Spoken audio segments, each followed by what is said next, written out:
Meanwhile, in the United Kingdom, the European Union has announced it is refusing to give Britain back to Britain.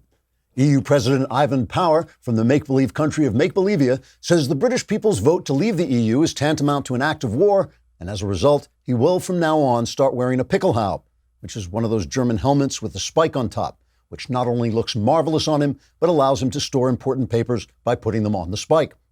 President Power released a statement by firing it from a cannon in the general direction of London, saying, quote, "The British people voted to give their country to Europe, and they can't just come over here to Brussels and take it back when we're not finished ruling it." All through European history, the British have been spoilsports who refused to participate in European-wide events like the Inquisition, the 30 Years' War, the Napoleonic conquests, the surrender to Hitler, and of course the collaboration in the Nazi destruction of the Jews. Why can't they just play along like the rest of us? Unquote. British members of Parliament joined with President Power by voting to censure the British people for stupidly voting against the interests of British elites who wish to retain their grasp on power without the responsibility of actual governance. In a move to block Brexit, British opposition leader Simon Peter Colin Simon Harry Luddington Colin Peter III told a roomful of screaming legislators swinging from the rafters and hurling feces at one another in the time-honored parliamentary tradition that he was hereby invoking King Alfred's proclamation of 876 AD, which declares all referendum results shall be null and void until the last dragon has devoured the final wizard from the Harry Potter series. Prime Minister Boris Johnson responded that the opposition has come too late and Britain has already left the EU. Or maybe it's just him. Trigger warning, I'm Andrew Klavan, and this is The Andrew Klavan Show. I feel hunky-dunky, life is tickety-boo. Birds are winging, also singing hunky-dunky-doo. Ship-shape, tipsy-topsy, the world is zippity-zing. It's a wonderful day, hurrah, hooray! It makes me want to sing. Oh, hurrah, hooray! Oh, hooray, hurrah! We like to address the big questions here, and one of the big questions is if your car is broken, how do you get to the car parts store? Well, you don't have to. You go to rockauto.com. It's a family business. They've been serving auto parts customers online for 20 years. Go to rockauto.com to shop for auto and body parts from hundreds of manufacturers. You know what? You know as much about this as anybody at the auto parts store. They're just going to look in the computer. So why don't you just look in the computer? Because rockauto.com has everything from brake parts, tail lamps, motor oil, even new carpet. Whether it's for your classic or the car you drive around every day, get everything you need in a few easy clicks delivered directly to your door. The rockauto.com catalog is unique, remarkably easy to navigate. You can quickly see all the parts available for your vehicle and choose the brands, specifications, and prices you prefer. Amazing selection, reliably low prices, all the parts your car will ever need at rockauto.com. Go to rockauto.com right now and see all the parts available for your car or truck. When you get in there, when you get to their "How did you hear about us" box, so write Klavan so they know not only that we sent you, but so they know you know how to spell Klavan, because it's Klavan. Do not forget.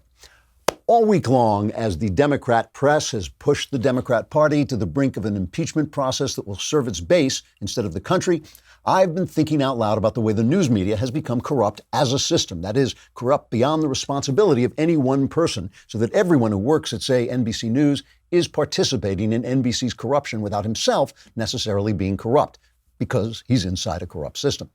Systems become corrupt whenever personal interest replaces teleology. That is, when people or corporations begin serving their own interests instead of the purpose of their enterprise.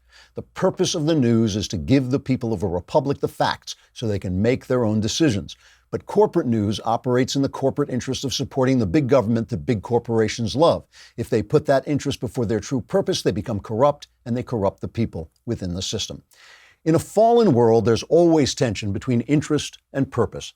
News organizations have an interest, for instance, in making money. The corporations that own them have an interest in making money. But if they mistake that interest for their purpose of fairly reporting the news, if they say we're only here to make money, they lose their moral way and they take everyone down that sinkhole with them.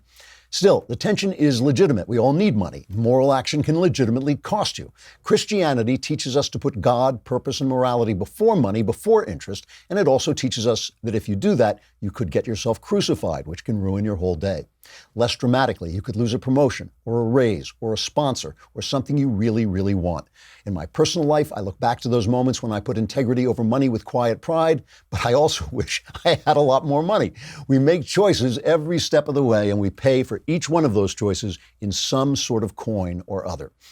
Clearly, though, the Democrats and the news media, but I repeat myself, are now so out of balance. They have put their interest, power, so far above their purpose, which is governance in keeping with American principles. They're doing a truly terrible thing to this country. This Ukraine scandal is nonsense, and it looks increasingly to me like a planned setup. I'll talk about that in a minute. The impeachment process that the Democrats seem hell-bent on, it can go nowhere and it can accomplish nothing except to drive Americans even further apart. I still believe there's a chance they'll pull back from the brink, but it's only a chance. Systems matter. They matter a lot. The greatest invention of the American founding is not the ideals of freedom or equality. Those ideals have been thought of before. They've been around for a long time.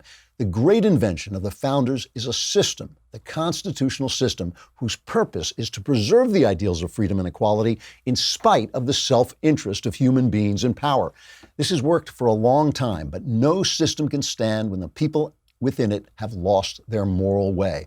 The left has spent the last 50 years making sure that would happen, and we're watching that effort come to fruition now. We'll see how far it gets in just a minute. We're going to bring on the wonderful Jenna Ellis Reeves in just a second. But first, I just want to bring you up to date what's happening. The acting director of national intelligence, Joseph Maguire, is testifying on Capitol Hill. He's the guy who said that this whistleblower complaint against Trump's conversation in the Ukraine was not worthy of a criminal investigation. He's the guy who said it didn't have to be passed on to Congress. He came on and he said, look, I'm not a political guy. I'm just a public servant. I'm proud of my public service. I've had this public service through various presidents of different parties, and I've served them all. And the thing is, at first he was under a lot of pressure because the whistleblower's complaint had not been released. But just before he went on, they did release this whistleblower's complaint. And I'm looking at this complaint. And look, again, I'm not a conspiracy theorist. When I talk about conspiracies, the things that are in plain sight, the things that people are actually saying. But I look at this thing, and it's not the document of a whistleblower. It's not a guy who said, I see something wrong. In fact, he says that he was not on this phone call, but multiple White House officials with direct knowledge of the call between Trump and the Ukrainian president, Zelensky, have accused Trump of pressuring the Ukrainian leader to take actions to help his 2020 bid. This is a lawyer's document. This document was gone over by a lawyer. It has footnotes. It's written in legal language. It is something that this whistleblower had help preparing. And one of the things I want to know is where this came from. Did it come from Adam Schiff? Who did it come from? Who wanted this thing to go forward? Because this is more and more looking to me, not more and more. It did from the very beginning. I mean, at this point, we should be suspicious from the very beginning. This looks like another empty attack on President Trump because they don't want him in office, because their base is hysterical, because some of them are hysterical, and it's a process that is now carrying, like a snowball rolling downhill, it is now carrying the Democrats downhill into this impeachment process, which is, in my opinion, absolutely absurd. Have we got Jenna? Jenna, I'm not even going to introduce you anymore.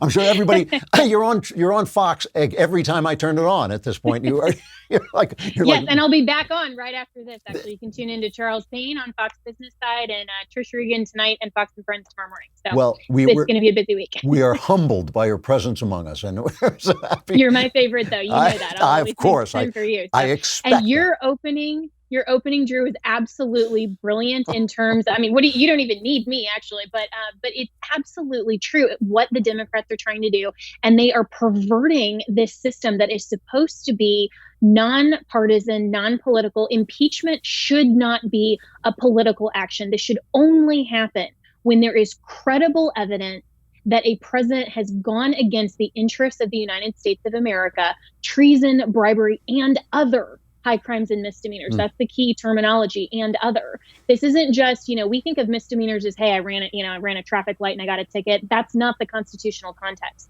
This is from the Old English common law language, meaning offenses against the crown, against the sovereign.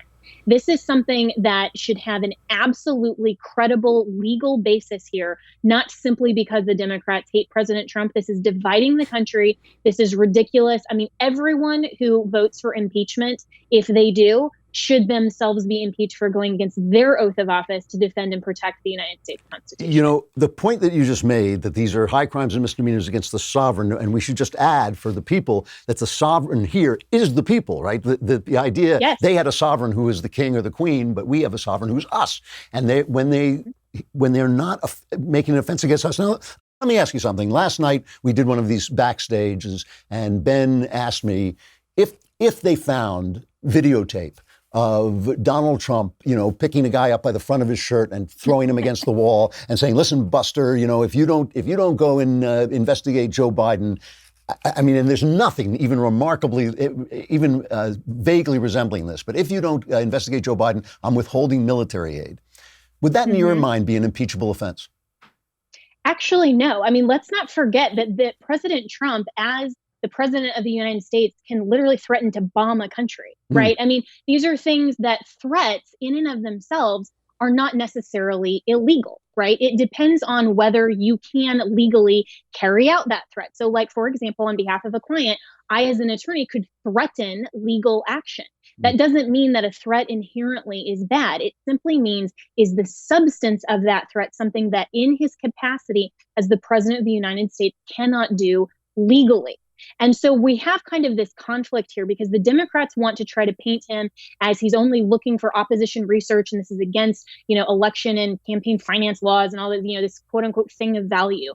But let's not forget that even though, yes, he's running for re-election, he is still the sitting president of the United States and has to carry out obligations. And so that would be like saying whenever he uses Air Force One to get around the country, that somehow that's a thing of value that goes against campaign finance. That's simply not the case here. And so even though, like you said, we have nothing remotely in terms of any actual evidence, the federal bribery statute, that is one of those terms in the Constitution, talks about bribing a United States federal officer. It doesn't actually go to any sort of communication or interrelation on foreign policy or dealing with other countries' heads of state. America has, in our history, threatened action of some sort, threatened to withhold military aid for whatever reason. And that's something that the president of the United States can credibly do. And we have a treaty with Ukraine that we can investigate corruption, that we can each investigate corruption for the other. So he's actually now looking at this from the Democrat side. Has anything happened? I mean, they use the word impeachment, and everybody rushes to their camera, and they're having having their one shots out in the White House lawn, and everybody's yelling about. But have they done anything? Has there been a vote? Have I missed something, or is it all show?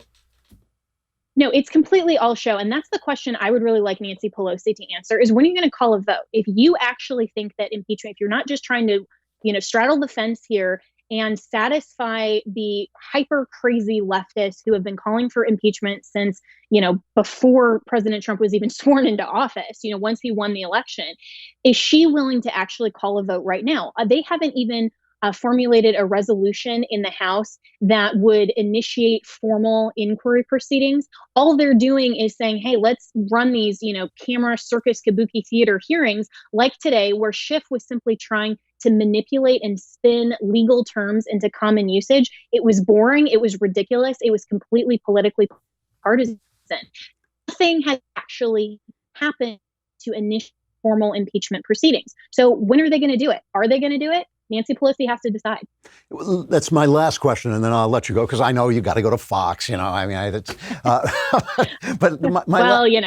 that, but it's okay. I mean, the other thing that was said on the backstage last night was Ben was saying he thinks there's a 0% chance now that Pelosi can avoid impeachment. I don't agree with that. I think that she has pushed the snowball downhill. I just want to get your take on it. I know I bring you on for legal questions, but I'm just interested as an observer what you think of Pelosi's chances of pulling out of this. I think that she put definitely the cart before the horse by her statement that she made, her public statement. I think that was, just a couple of days ago. And before they actually saw the transcript, before she saw the whistleblower complaint, saying, yes, there is something somewhere that happened.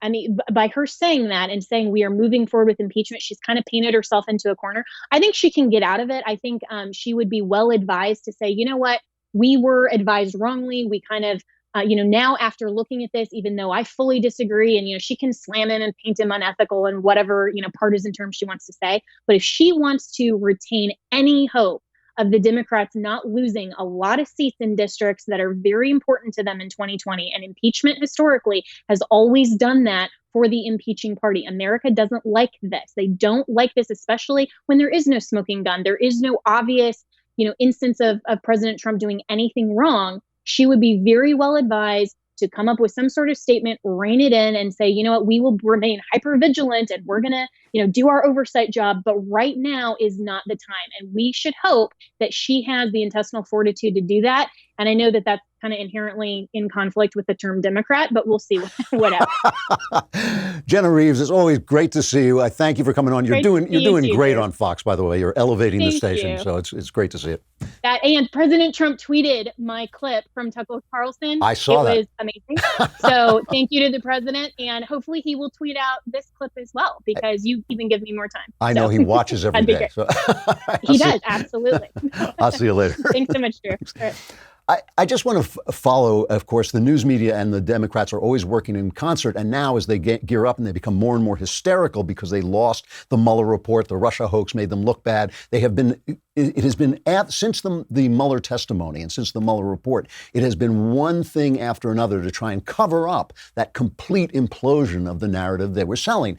And they're working with the press in hand. And one of the things that is happening that I just think is absurd, is absolutely absurd, is the news. The Washington Post did it. I believe the New York Times did it. CNN, we expect it from MSNBC. They are editing the text, the transcript of this phone call between Trump and the Ukrainian president to make it sound, they're cutting out like a page of text to make it sound like he said, do me a favor, investigate Joe Biden's son. Okay, that's what they're making it sound. What he said was, do me a favor, look into the corruption surrounding the 2016 election, something the Democrats have been urging him to do. He was talking about crowdsource, the Democrat thing that looked into who hacked the DNC computers, which was supposed to be Russia and the Ukraine. And he was asking him about that. And as it went down, the conversation turned around to Rudy Giuliani. And he said, yes, and there's been all this corruption you guys have had over there. And you should look into Hunter Biden.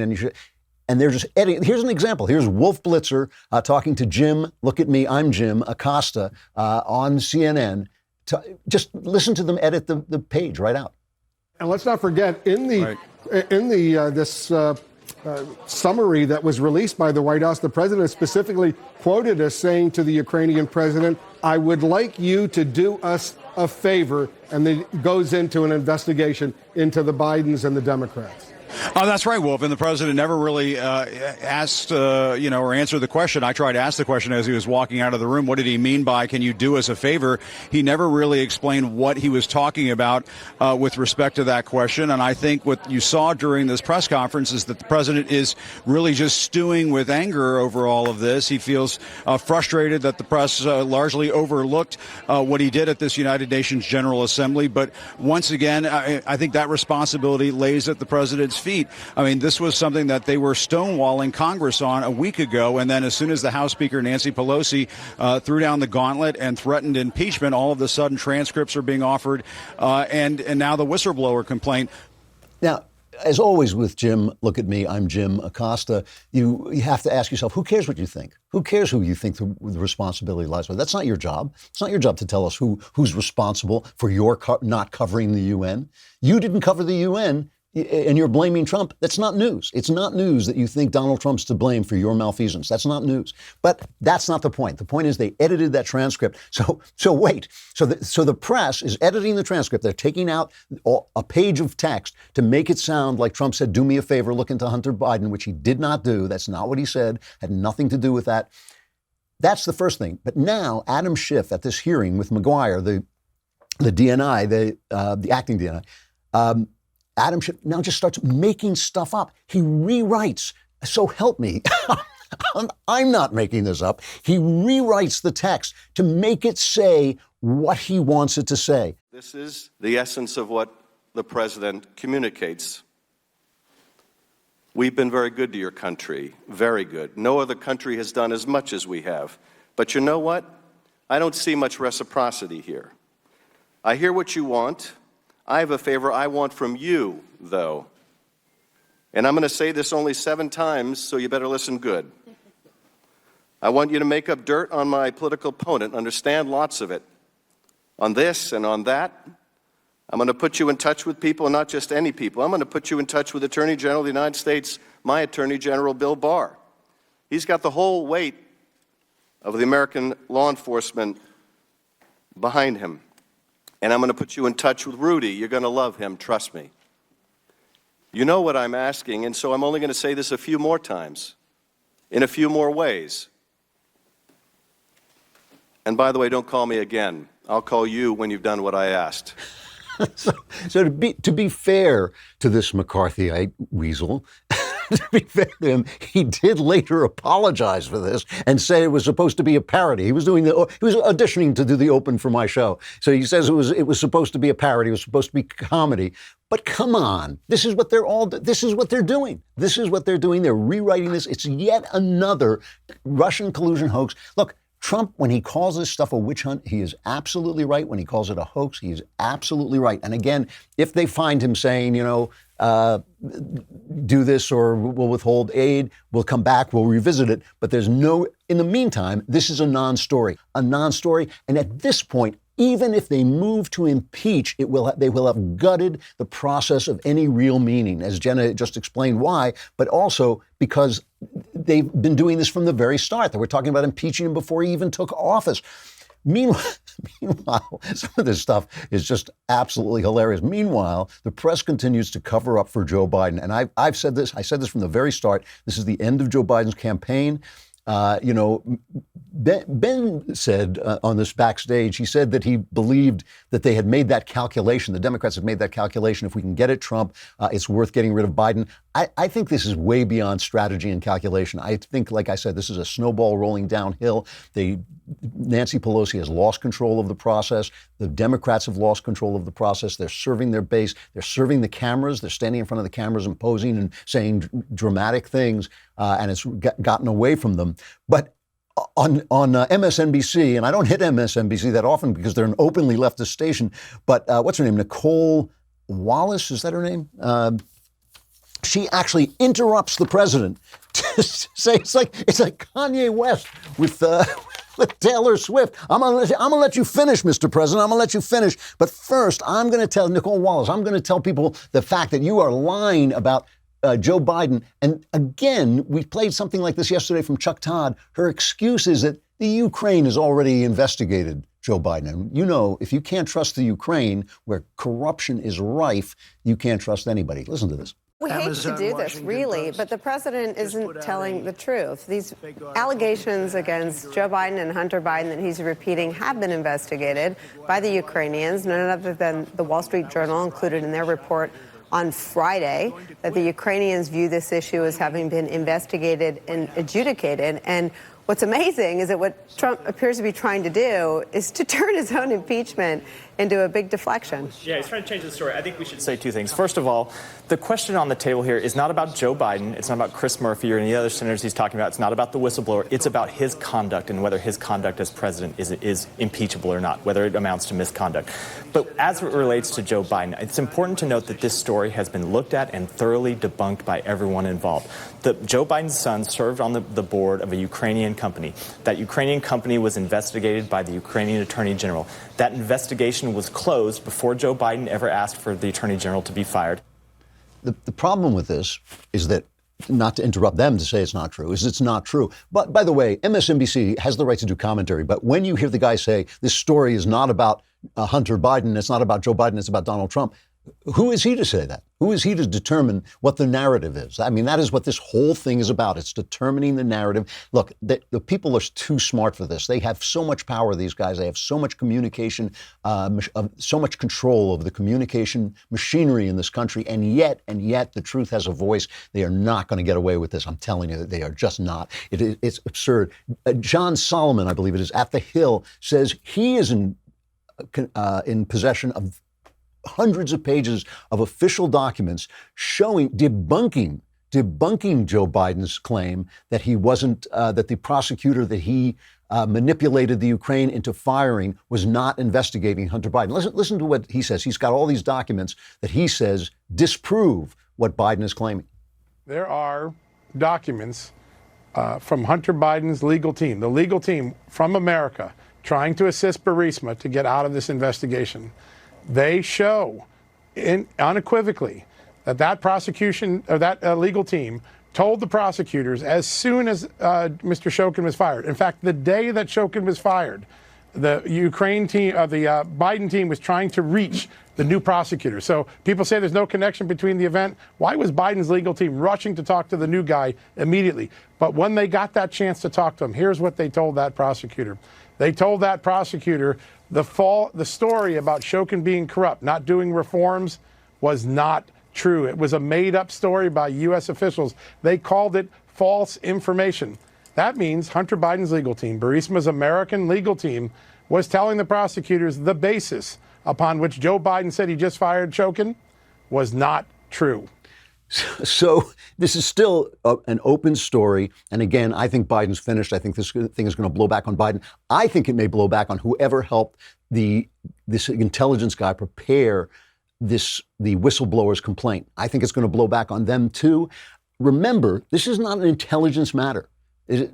President Trump is not part of the intelligence community. It is not up to the intelligence community to keep track of what President Trump is doing.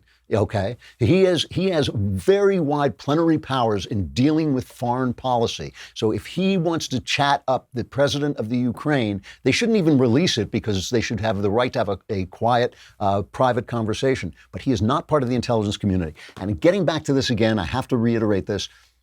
Impeachment itself is damaging to the polity. Impeachment itself is damaging because it takes away the vote of the people. It nulls and voids the vote of the people. And you better have a damn good reason for doing that. It is not enough. It is not enough even for if President Trump, dented a car on his way to work and didn't leave his phone number. That's not enough to impeach the president, even though that's against the law. You know who used to know this? The Democrats. When 1998, when they were impeaching Bill Clinton, and by the way, just so I can say this, I was opposed to the impeachment of Bill Clinton. I was opposed to the impeachment of Bill Clinton, even though I knew he had committed perjury. I thought, the guy was elected. He's the president of the United States. You do not nullify the vote of the people on a matter like sexual malfeasance. You just don't. It makes him a slime ball. He is a slime ball. He was then, but he's not. It's not crimes and misdemeanors against the sovereign, us, right? Here's Jerry Nadler. Actually, it's about 3 Jerry Nadlers. The guy was about 500 pounds. And I'm fat shaming. I'm fat shaming Jerry Nadler. I admit it. I am fat shaming Jerry Nadler. Looks like a float in the Thanksgiving parade. Here he is saying what he should now remember. That an impeachment of a president is an undoing of a national election. And one of the reasons we all feel so angry about what they are doing is that they are ripping from us, they are ripping asunder our votes. They are telling us that our votes don't count and that the election must be set aside. So let's end with President Trump here.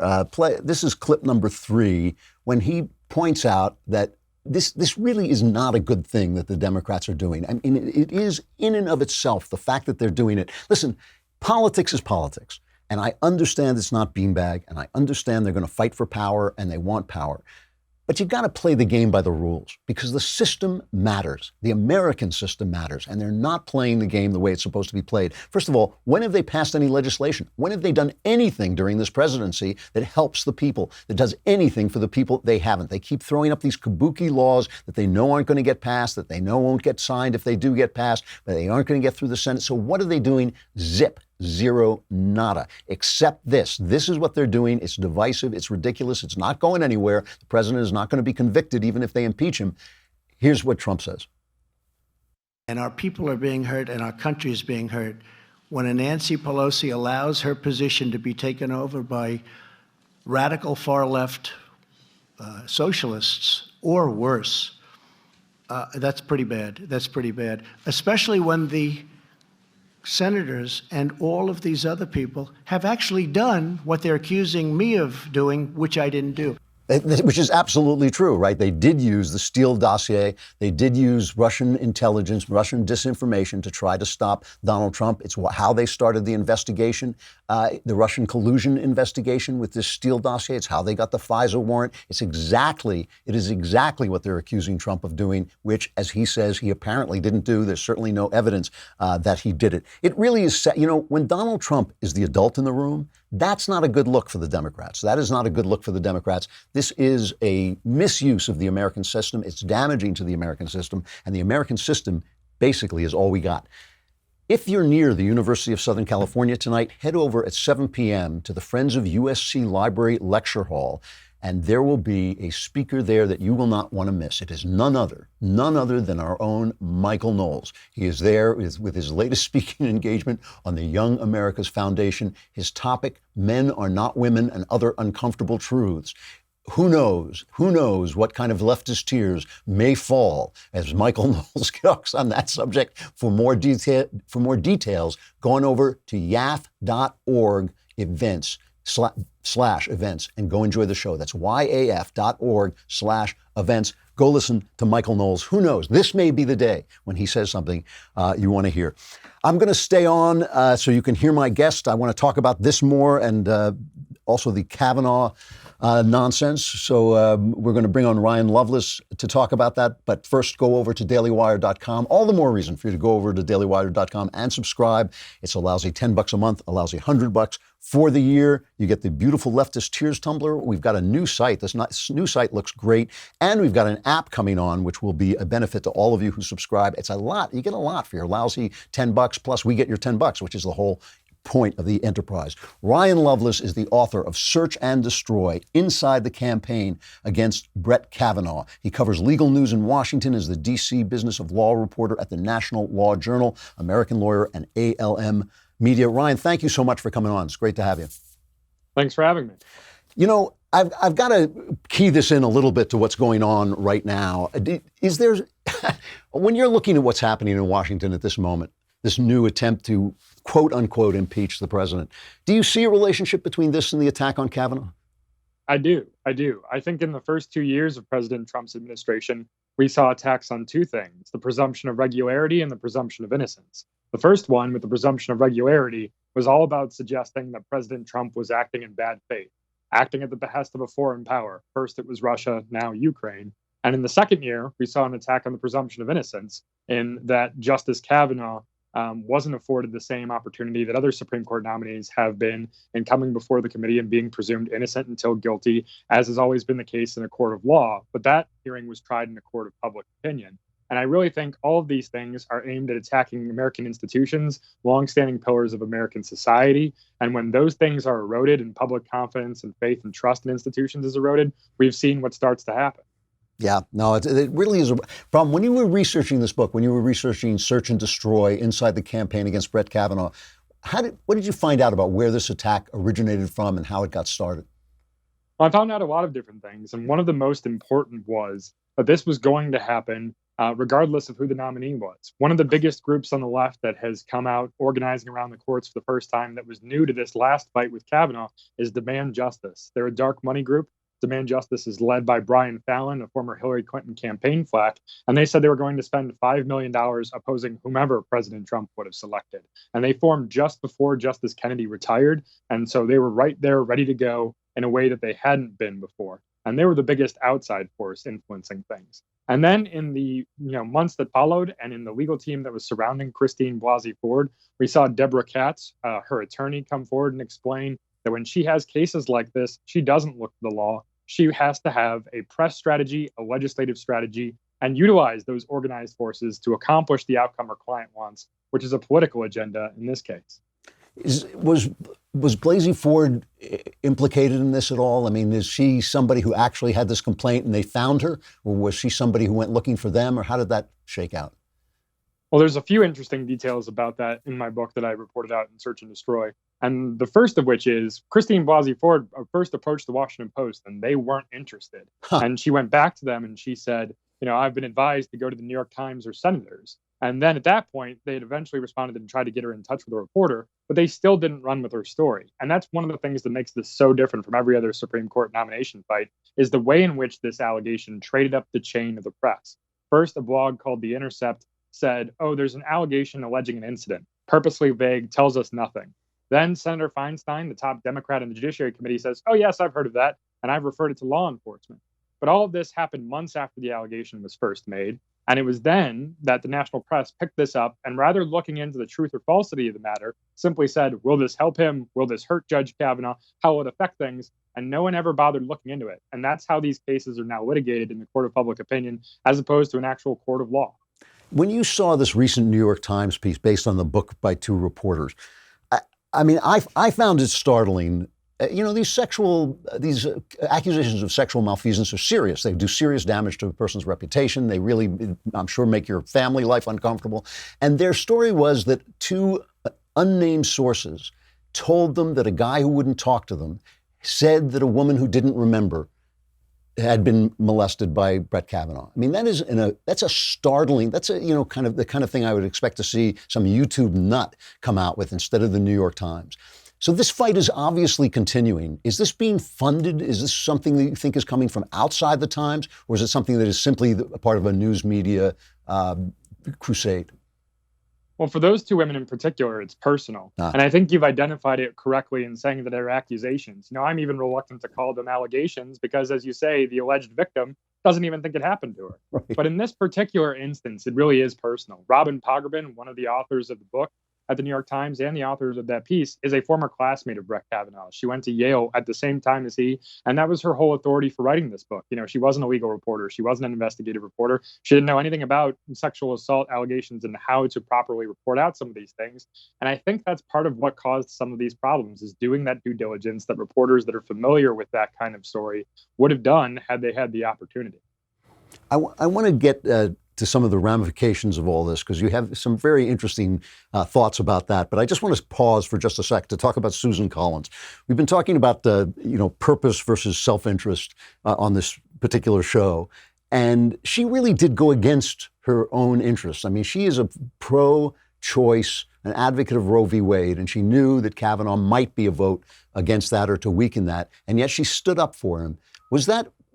I mean, it was such an amazing moment. I hesitate to even believe in it. Do you feel that she was actually acting purely on integrity, or did she have some interests other than that?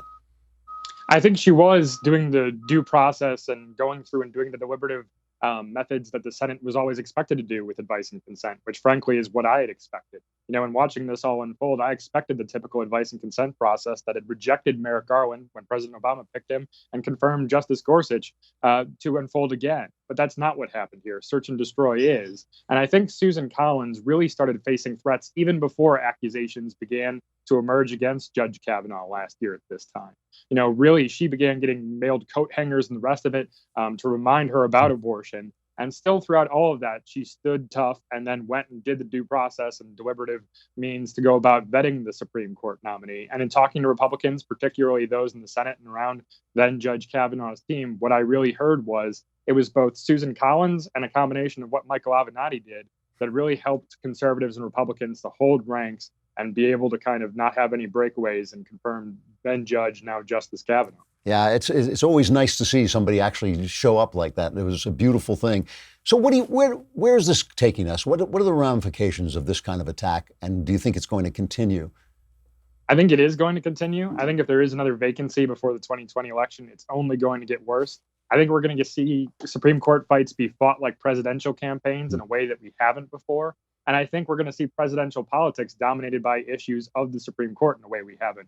In 2016, it was an animating issue for so many conservative voters that were skeptical of President Trump. And in 2020, we've already seen groups like Demand Justice get involved in the 2020 race and try to affect the Democratic nominees by pushing them towards ideas of expanding the court and diluting the votes of Justices Kavanaugh and Gorsuch, President Trump's elections. And I really think that's something that's going to continue, and it's only going to get worse as we get closer to next November. You do think it's going to continue, the efforts to pack the court, that they're serious about this is not just a way of intimidating John Roberts or, making them toe the line? I do, and for a couple of reasons. The first of which is Demand Justice in particular has been spending money against its own side, against Democratic candidates. Spent $15,000 against Michael Bennet, a candidate who was polling at 0%, spent that money in New Hampshire. And he has not much of a chance there, but they're still willing to attack their own to make sure that everyone buys into that far left agenda. And the second component of it is it's part of a furtherance to delegitimize the authority and legitimacy of this Supreme Court. With Justice Gorsuch, the left said he sits in a stolen seat. It's a stolen seat that belongs to Merrick Garland, President Obama's pick that the Senate rejected. And now with Justice Kavanaugh, they're saying he has an asterisk next to his name. And that's particularly coming from Deborah Katz, Christine Blasey Ford's attorney, who's saying he needs to have a Me Too asterisk next to his name. If they can successfully undermine those two men and try to expand and dilute their vote, if they can't undermine them, that's the left's agenda in trying to attack and undermine the Supreme Court. It's really, it wouldn't be half as frightening if the press weren't backing them up 100%, but it's pretty frightening. Ryan Lovelace, the book is Search and Destroy, Inside the Campaign Against Brett Kavanaugh. Really interesting. Thank you very much for coming on. I appreciate it. Thanks for having me. All right. I mean, this is amazing stuff. It is amazing stuff to watch our institutions under attack by the people, not just the people who are supposed to be in the institutions, because you understand politicians are motivated by power. They're motivated by self-interest. They're motivated by party politics. And we all understand that. But one of the checks and balances that was in the Constitution is the freedom of the press. And the press is supposed to hold their feet to the fire, not just when they're Republican, not just when they're white, and not just when they're male, but also when they're black, also when they're female, also when they're Democrats, also when they agree with the reporters. And they simply do not do that. It's not, as I have said a million times, it is not just the way they're treating Donald Trump. It's the way they're treating Donald Trump after the way they treated Barack Obama. The, scandal-free Barack Obama administration that used the IRS to silence opposition, that obviously now it seems used the intelligence community to go after a political opponent. That's the problem. It is not the problem that they hold the president's feet to the fire, that they go after these guys. It is the problem that they only hold one side to account. And it's a lot of power that the press has, a lot of corporate money behind them. And it really is, it's really sad stuff to watch. It's a little frightening, but I believe in the truth. I believe in the American people. I think we'll be okay, depending on how long the Klavanless weekend lasts, because one of these days there's going to be an eternal Klavanless weekend, and then we're in big trouble. I got to tell you about this as a final reflection, because it's really interesting. Mattel has put out a gender-neutral Barbie.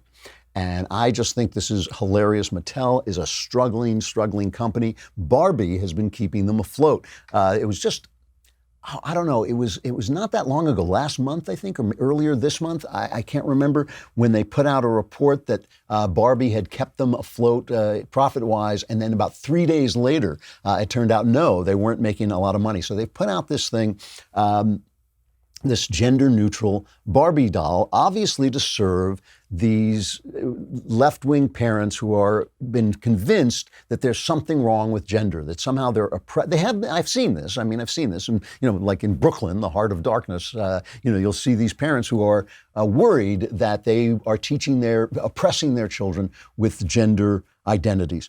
It's really interesting. Bill Burr, in his new comedy special on Netflix, tells a heartbreaking story. And some of his comedy has gotten very poignant as he explores himself and his life. And he tells a heartbreaking story of when he was a child and his father, to punish him for whining, gave him a Christmas present of a doll as if he were a girl, and ruined his Christmas. And obviously, he talks about it as if it's still affecting him today.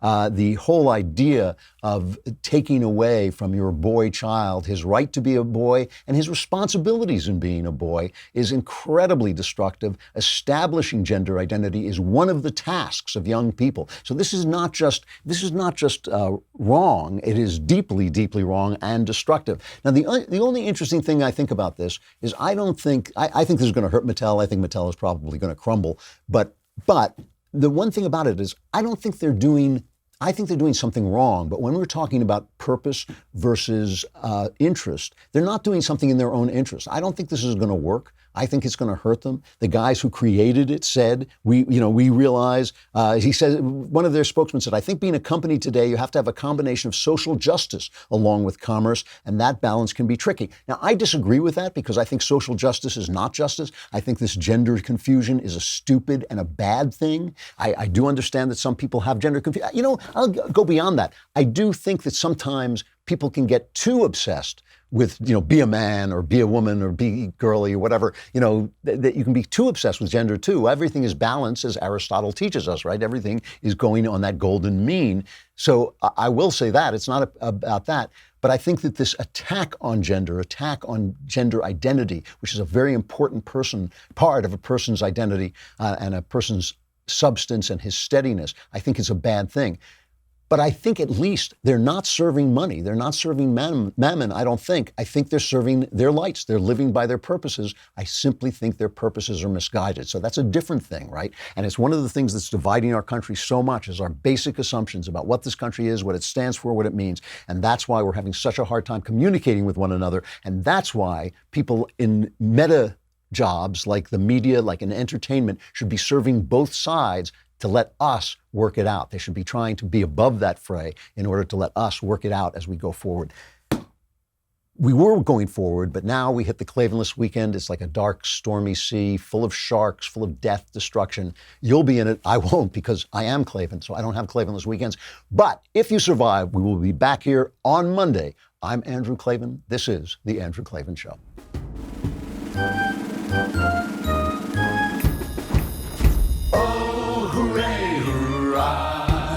The Andrew Klavan Show is produced by Austin Stevens and directed by Mike Joyner. Executive producer, Jeremy Boring. Senior producer, Jonathan Hay. And our supervising producers are Mathis Glover and Robert Sterling. Assistant director, Pavel Wydowski. Edited by Adam Sayevitz. Audio is mixed by Mike Cormina. Hair and makeup is by Jesua Alvera. Animations are by Cynthia Angulo. And our production assistant is Nick Sheehan. The Andrew Klavan Show is a Daily Wire production. Copyright Daily Wire 2019. If you prefer facts over feelings, if you aren't offended by the brutal truth, if you can still laugh at the nuttiness filling our national news cycle, well, tune on in to The Ben Shapiro Show, where you'll get a whole lot of that and much more. We'll see you there.